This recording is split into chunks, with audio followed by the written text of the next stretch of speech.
Bonjour les parents d'élèves de France. Aujourd'hui, on va s'intéresser à la réforme des lycées pro qui, et c'est un euphémisme, ne ravit pas vraiment mes collègues. Alors, il nous faut commencer par un petit rappel.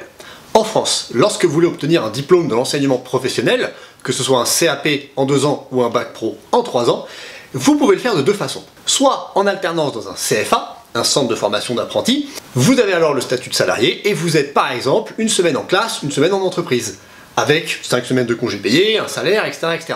Soit, deuxième possibilité, dans un lycée professionnel. Et là vous êtes sous statut scolaire, avec les vacances comme les autres lycéens, la pratique s'effectuant pendant les cours d'atelier au lycée. Il y a aussi des stages en entreprise d'environ 20 semaines. Un CAP ou un bac pro, ça a la même valeur qu'il ait été obtenu en apprentissage en CFA ou scolairement en lycée professionnel. Alors, qu'est-ce qu'a changé Monsieur Blanquer à tout ça? Alors, il faut faire un petit peu d'historique. Fut un temps, il y avait un diplôme intermédiaire avant le bac pro qui s'appelait le BEP, je suis sûr que vous connaissez. Ça durait que 2 ans et ça avait pour but une insertion professionnelle rapide. Si l'élève le souhaitait, il pouvait ensuite poursuivre 2 ans en bac pro, mais c'était pas obligé. Ça a été fusionné à la fin des années 2000 en un unique bac pro 3 ans et pas 4. Le but était tout à fait louable et absolument pas dénué de mauvaises intentions. Il s'agissait de redorer l'image dégradée du bac pro, qu'on prend parfois pour une poubelle, en disant « Oh, regardez, maintenant il dure 3 ans, comme le bac général !» Je rigole. Ouais, c'est marrant. Ouais, c'est une blague, évidemment que le seul et unique but était financier. Ça fait économiser une année de cours, et donc de profs. Au détriment de qui? Eh bien des élèves. C'est pas du tout innocent, soyons pas naïfs. En fait, le lycée pro est dans le viseur de la Cour des comptes depuis longtemps, car il coûte cher. En particulier les lycées pro un peu industriels comme Timbo, où les machines sont onéreuses et les classes pas forcément pleines. En quoi ça pose problème d'avoir un unique bac pro en 3 ans? Eh bien il y a plein d'élèves pour qui 3 ans c'est trop long et un bac pro c'est trop poussé. Donc ils lâchent et ou souffrent. Sachant que de base, le public en pro il est pas facile, il est très largement défavorisé et les difficultés scolaires et sociales s'y concentrent. Ils sont fortement représentés les élèves avec des handicaps, ou en échec scolaire, ou ne parlant pas français. On va pas se mentir, c'est un peu pour ça que tout le monde s'en fout, alors que ces bacheliers représentent 30% des lycéens. Alors après, en ce qui me concerne, des 4 de la fratrie, je suis le seul qui a un bac général. Les autres ont un bac techno ou des bacs pro, parfois fait en apprentissage, parfois sous statut scolaire, et au passage, à ceux qui dédaignent la voie pro, il faut savoir que des années après, je suis ni le plus diplômé, ni le plus riche, ni le plus futé de la famille, clairement. Fut un temps, moi-même j'envisageais la menuiserie ou technicien dans la qualité de l'eau, car mon univers familial est plutôt manuel. Cherchez pas, si je m'appelle Pierre-Étienne, c'est pas signe d'une origine huppée, c'est parce que mon père était fan d'un pilote de moto qui s'appelait Pierre-Étienne Samin. Rigolez pas, à la base, ça devait être Kenny. Si vous avez la ref motocycliste, mettez-la en commentaire. Bref. Bien qu'enseignant en filière générale, vous comprendrez que les difficultés des élèves et des collègues du pro me chagrinent quelque peu. D'ailleurs, ces difficultés sont encore plus marquées en CAP. La grande difficulté en CAP, on a 70% d'une classe qui a plusieurs difficultés, qui est en très grande difficulté. En bac pro, il n'est pas rare d'être sur la moitié d'une classe. Du coup, faire un CAP en 2 ans, je suis un bac pro en 2 ans derrière, comme on faisait avec les BEP, eh bien c'est très compliqué. La marche est vraiment haute. Mais après ça arrive, hein, on a des beaux exemples à Bretigny, et ce collègue en parle très bien également. Et j'allais dire, un élément hyper positif, quand on voit les jeunes où on les prend, et là on les amène, souvent on est tari d'une immense fierté. Parce qu'on se dit, on a réussi, on les a amenés, ils arrivent à s'insérer. Mais enfin, globalement, c'est compliqué d'y enseigner. Et bien sûr, pendant la crise sanitaire, c'était les élèves les plus impactés, car ayant le moins accès à l'informatique. Plus l'impossibilité d'aller en stage ou à l'atelier au lycée. Alors étrangement, leurs épreuves de bac n'ont pas eu d'aménagement l'an dernier. Genre, rien à faire. Comme si ça suffisait pas à rendre les choses plus compliquées qu'elles ne le sont déjà, depuis Blanquer, la première année de bac pro est devenue généraliste. Les élèves ne choisissent pas directement un métier précis, mais une famille de métiers. Ils testent différentes choses, puis en deuxième année de bac pro, ils se spécialisent. Par exemple, chez nous, il y a une seconde bâtiment, qui regroupe les géomètres topographes, les assistants d'architectes et les études du bâtiment. Et ils se spécialisent ensuite en première. Alors là, on peut comprendre la tension. Beaucoup d'élèves arrivaient par défaut dans des bacs pro très spécialisés et sans être bien renseignés. Et ça pouvait occasionner des désillusions. Rappelons au passage que mes collègues psychologues en charge de l'orientation sont en sous-effectif, donc débordés. Sauf que du coup, cette année, elle ralentit fortement la formation. Encore, ce serait toujours en 4 ans. Ça serait vraiment super d'avoir une année un peu pour s'orienter. Mais là, passer d'un truc en 4 ans à un truc en 3 ans, mais avec une année indéterminée, sur le terrain c'est une calamité. Et c'est pas le seul truc qui a l'air bien sur le papier, mais qui l'est pas du tout en réalité. Il y a des histoires de co-intervention, c'est-à-dire avec un prof de matière générale qui vient dans l'atelier pour rendre concret son enseignement. Alors en fait, beaucoup le faisaient déjà tout seul quand c'était possible. Mais maintenant, ils sont bridés par un cadre étroit. Et après, pour plein de raisons, techniques ou organisationnelles, c'est pas forcément faisable. Ni même souhaitable en fait, car parfois les collègues ne comprennent pas vraiment ce que ça apporte, alors qu'ils passent beaucoup de temps à essayer de se coordonner, sans être payés en plus évidemment. Alors il y a aussi un chef-d'œuvre qui à rendre à la fin de la terminale. Et enfin, c'est la préparation d'un oral en bac professionnel, où les élèves auront la possibilité de présenter ce que nous appellerons leur chef-d'œuvre, leur sommet professionnel, qui leur permettra de montrer l'excellence de leur savoir-faire. Passons sur le fait que le terme est volontairement pompeux et piqué aux compagnons, pour se focaliser sur le fait que derrière, il n'y a pas toujours les budgets pour rendre ça possible. Aussi, dans certaines filières, c'est très compliqué d'imaginer un chef-d'œuvre, par exemple en secrétariat. Clairement, c'est juste de la com, c'est des gesticulations médiatiques. En plus, que dis-je, il n'y a pas vraiment de bac pro secrétariat maintenant, ça s'appelle Agora, car ils ont fusionné avec les bacs pro compta. Fausse bonne idée, ça ne satisfait en fait personne, ni les profs, ni les employeurs, à tel point que d'autres fusions ont été annulées. Beaucoup de collègues se plaignent d'ailleurs que l'on ait donné des noms obscurs et à rallonge à plein de bacs pro, car ces dénominations vagues induisent les mômes et donc les familles en erreur. On a parlé de métiers dont on n'a pas eu besoin de traduire ce qu'ils étaient. Boucher, charcutier, boulanger. Eh bien, les diplômes aujourd'hui, si je vous demande ce qu'est un diplôme du MEI, ce qu'est la ZALT, ce qu'est, vous ne pourrez pas me dire, et même moi, où je suis face tous les jours à, il y a 80 diplômes en CAP, une centaine en bac pro. Et souvent, quand on me présente un bac pro, je dis, attends, on y fait quoi? C'est quoi le métier à la fin? Et là aussi, il y a une vraie simplification à faire.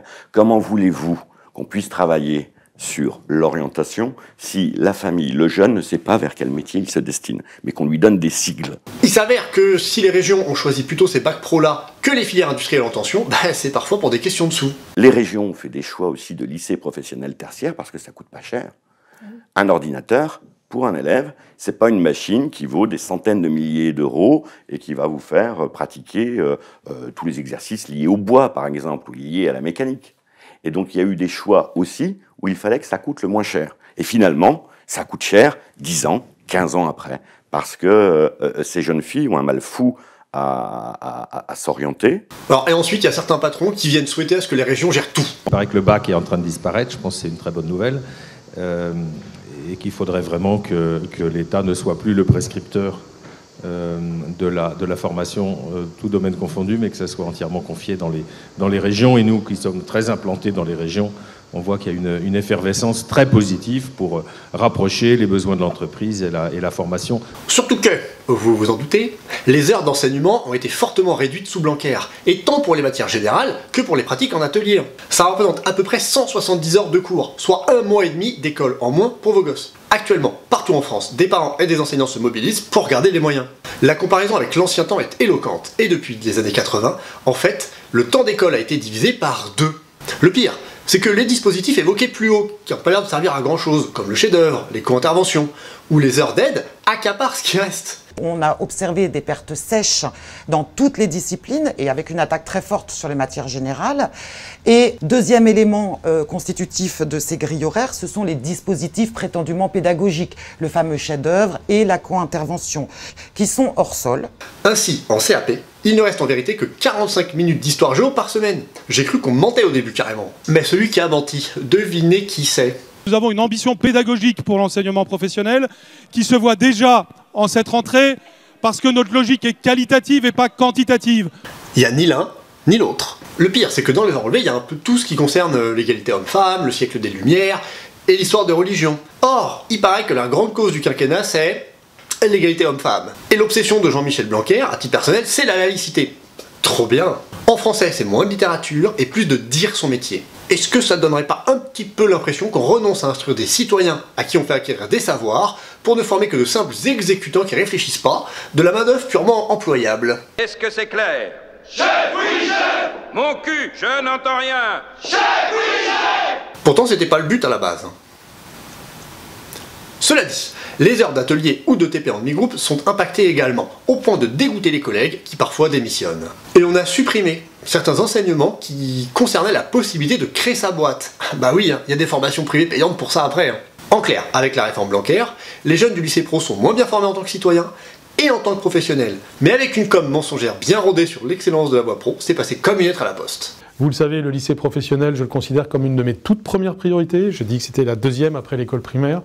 Je suis très attentif à ce que vous êtes et à ce que vous faites. J'affiche très clairement que l'enseignement professionnel est ma grande priorité juste après l'école primaire. Une solide culture générale avec une solide culture professionnelle. C'est l'identité du lycée professionnel. Nous sommes en train de lancer une grande concertation sur l'enseignement professionnel d'une part et sur l'apprentissage d'autre part. Et dans un même esprit dans les deux cas, qui est de former plus à des métiers d'avenir nos élèves. Je crois au lycée professionnel. Et le nouveau contexte que nous créons va être favorable pour les lycées professionnels. Et comment on va faire l'excellence avec 750 postes de profs en moins ? Toute ressemblance avec ce qui s'est passé pour la voie générale serait, mais alors, purement fortuit. Évidemment, il n'y a pas eu de consultation non plus, hein. Sur le terrain, ça donne ça. Donc c'est un ras-le-bol général, quoi, finalement. Oui, c'est un ras-le-bol général qui, dans les lycées professionnels, de mon point de vue, se concentre sur 3 revendications. Première revendication, les collègues nous disent le manque de postes au vu du public difficile qu'ils accueillent, le manque d'enseignants. Par exemple, à Camille Claudel, vous avez des classes à 32. Le manque d'assistants d'éducation. Par exemple, toujours à Camille Claudel, vous avez 2 AED pour 380 élèves, hein, donc c'est pas facile. Le manque de conseillers principaux d'éducation, donc premièrement, le manque de postes. Deuxièmement, vous l'avez dit, la multiplication des incivilités, des bagarres et, il faut bien le dire, hein, une certaine politique du pas de vague dans l'éducation nationale, hein, où les représentants du ministre et le rectorat ne protègent pas les enseignants. Et troisièmement, pour terminer, dans les lycées professionnels, la conséquence de la réforme de la voie professionnelle qui fait que les enseignements disciplinaires sont petit à petit dissous. Les gamins, par exemple, font une seconde indifférenciée, une sorte de patchwork où ils touchent un peu à tout. Ils ne rentrent plus dans une spécialité électrotechnique, par exemple, comme ils le faisaient avant. Et donc ça aussi, c'est facteur de démotivation pour ces élèves. Vous me direz, logiquement, avec tout ce que je viens de vous dire, les résultats du bac pro devaient être catastrophiques, n'est-ce pas? Eh bien non, parce que le contrôle continu, que les collègues subissent déjà depuis 10 ans, donne une tendance à la surnotation généralisée, à laquelle nous n'échappons pas non plus dans le général, j'en ai déjà parlé dans l'épisode 3. Or, nombreux sont ceux qui témoignent d'une baisse de niveau, qui est donc masquée. Un jeune de BTS a un niveau d'un CAP dans le métier il y a 30 ans, oui. Notez d'ailleurs qu'à affaiblir le bac pro, on a rendu la marche avec le BTS beaucoup plus haute, et donc une réussite moins probable.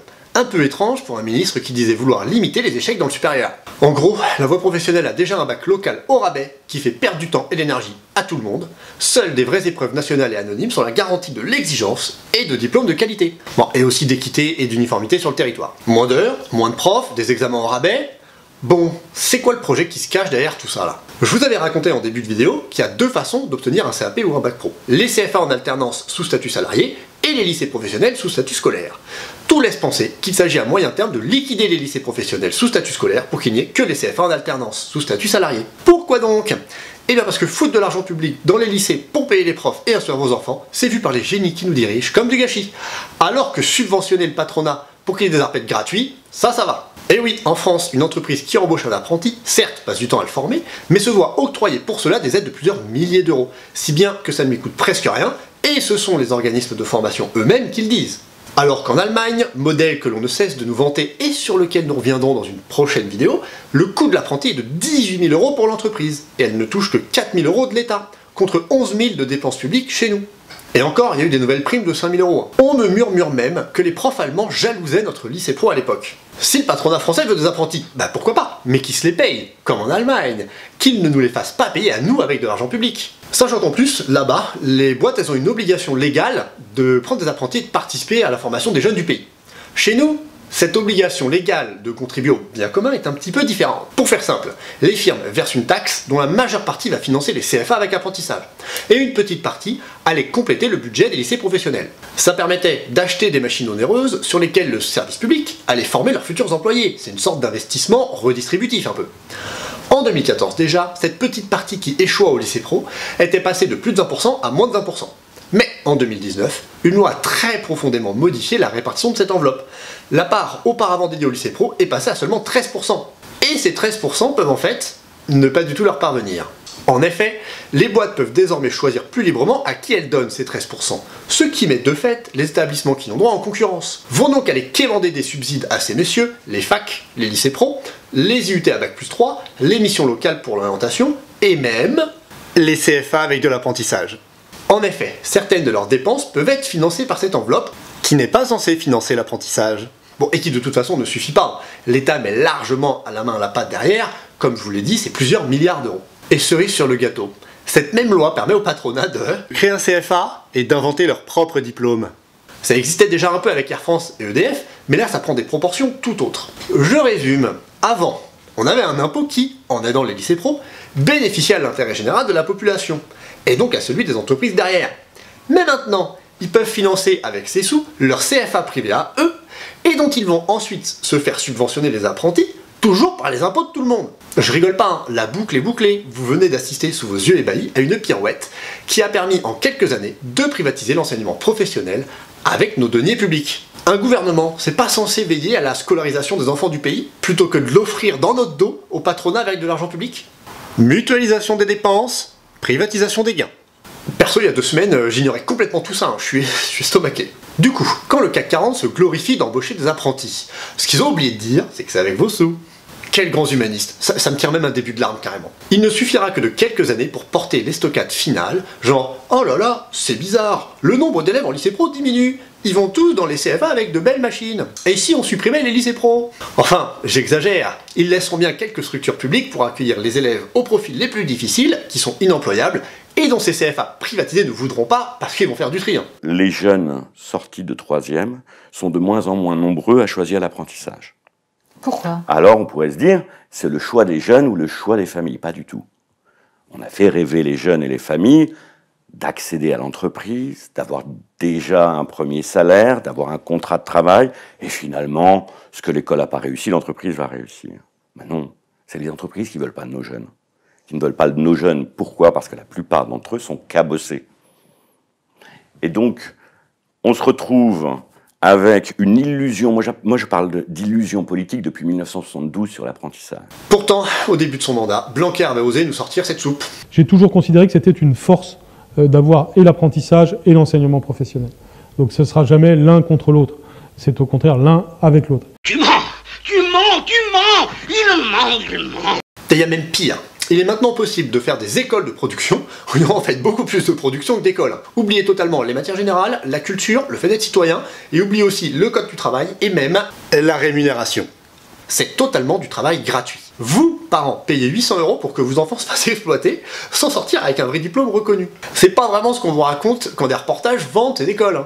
Et on vous dit pas non plus que 7,5 millions d'euros de nos impôts leur ont été filés par le gouvernement, à comparer aux 20 millions qui vont manquer à cause de la tambouille sur la taxe professionnelle dont j'ai parlé tout à l'heure. Et encore une fois, n'allez pas imaginer que je suis contre la voie pro ou l'apprentissage, plus de la moitié de mes proches en ont bénéficié avec bonheur. Mais il faudrait pas non plus que vous gobiez naïvement ce discours qui fait croire que l'apprentissage c'est la panacée pour vos ados. Vous voyez bien, c'est une question de sous cette propagande contre les lycées professionnels scolaires. Je remarque aussi que ça permet habilement de faire baisser les chiffres du chômage avant les élections. Dans les faits, cette propagande va se heurter de toute façon à un problème qui s'appelle la réalité. En effet, comme on fait plus redoubler au collège, eh bien les élèves sortent très jeunes de la 3e. Et s'ils sont nés après août, ils n'ont que 14 ans. Alors qu'on ne peut commencer l'apprentissage qu'à 15 ans, sauf dans les maisons rurales. Bah, comment on fait? On me murmure que l'année indéterminée là, avec des familles de métiers évoquées tout à l'heure, elle a aussi l'avantage de faire un peu de tampon pendant 1 an, histoire que l'élève fasse son choix en lycée pro avant d'aller en CFA faire de l'apprentissage. Aussi, cette relative immaturité peut être la source de nombreuses ruptures de contrats en cours de route. Parce qu'il faut pas croire que c'est une promenade de santé, hein. 40% de contrats rompus chez les mineurs. Bizarrement, quand les médias disent que les CFA en apprentissage insèrent mieux que les lycées professionnels scolaires, ils oublient les démissions dans le calcul. Et ils oublient aussi de dire que c'est l'apprentissage après le bac qui a un beau taux d'insertion. 80%, c'est pour les masters ou les BUT, pas les CAP et les bacs pro qui ont moins de 60% parfois d'insertion. Notez que parfois pour des entreprises, ça coûte moins cher de réembaucher un autre apprenti plutôt que d'embaucher l'apprenti qu'ils ont formé. D'ailleurs là, les chiffres mirobolants vantés partout dans les journaux des milliardaires, ils sont avant tout le fait du post-bac, et pas des CAP bac pro. Et soyons attentifs, on nous parle en nombre de contrats signés, pas en nombre d'apprentis. Or, il y a les ruptures nombreuses que je viens de citer. Si elles augmentent autant que le nombre de contrats, à la fin on n'a pas plus d'apprentis. Hein. On ne vous dit pas non plus que l'augmentation du nombre d'apprentis vient de la baisse d'un autre type de contrat dit de professionnalisation. Bref, de la manipulation et de la propagande pure. Un peu plus grave, les apprentis de CFA sont 80 fois plus exposés aux accidents du travail que les élèves de lycée pro scolaire. Et ces accidents sont parfois mortels. J'apprends aussi que 38% des alternants en CAP, n'ont pas de tuteurs sur place pour les former. Bah alors, c'était pas la solution miracle? Si ça pousse des entreprises peu vertueuses à embaucher vos gosses juste pour les primes, pas sûr que ce soit un progrès. Les diplômes nationaux ont un gros avantage par rapport aux diplômes inventés par des CFA locaux. Je vous laisse découvrir ici. Attention, il y a un jeu de mots. La réforme, dite loi Pénicaud sur l'apprentissage, sur les CFA, sur la formation professionnelle, a donné la possibilité aux entreprises de montrer leur propre centre de formation, d'y donner leur propre diplôme, évalué, qualifié par France Compétences, qui décide en gros si c'est un diplôme national ou pas et à quel niveau. Et c'est là où on trouve de tout. Tellement de tout que, pour mémoire, l'année dernière, ils ont qualifié, donc ils ont donné un statut à des diplômes extérieurs de l'éducation nationale, à plus de 1600 diplômes. 1600 diplômes. Que moi, et ça, j'ai mes opposants là-dessus, mais que moi j'appelle des machins, et qui sont finalement des blocs de compétences souvent, mais des diplômes qui ont une vraie reconnaissance sur toutes les technologies du métier. Et vous avez raison, si on prend les métiers de la couverture, pour faire simple, dans certaines régions, dans certains endroits, vous n'avez besoin que de la technologie pour poser des tuiles. Dans une autre, c'est de l'ardoise. Dans une autre, c'est de la leuse. Eh bien, quand vous faites un bac pro couverture dans l'éducation nationale, vous connaissez toutes les technologies. Quand bien même vos stages vous amènent dans un endroit où vous allez en utiliser plutôt une, mais on reste préservé. Mais à l'extérieur,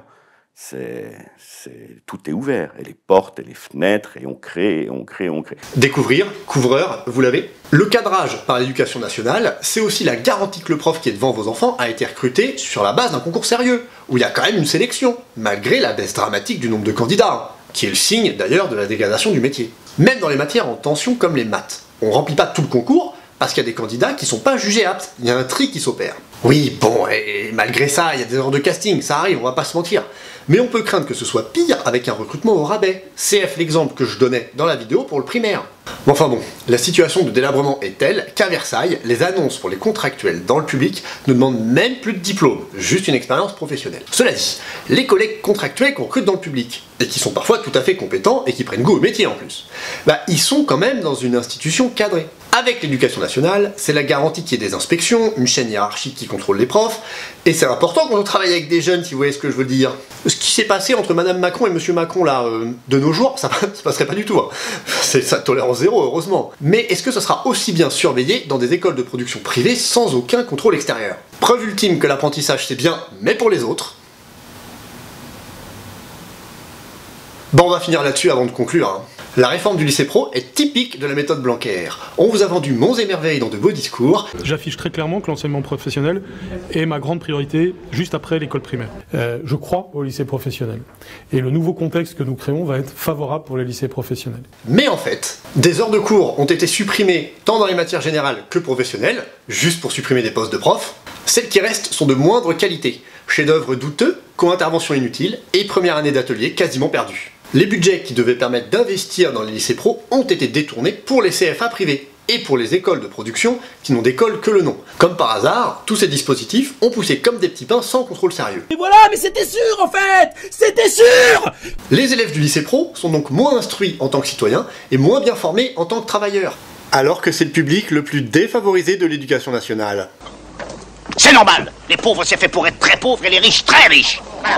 Le but de Blanquer et sa clique, c'est juste de démanteler les lycées professionnels scolaires au profit des CFA en alternance privée, juste pour des questions de sous. Il est évident que l'alternance convient mieux à certains élèves, c'est pas moi qui vais vous dire le contraire, mais à l'inverse de ce que la propagande laisse croire, il n'insère pas mieux vos enfants que les lycées pro, à cause de nombreuses ruptures de contrat et sont même plus dangereux pour eux. Allô? Non mais allô quoi?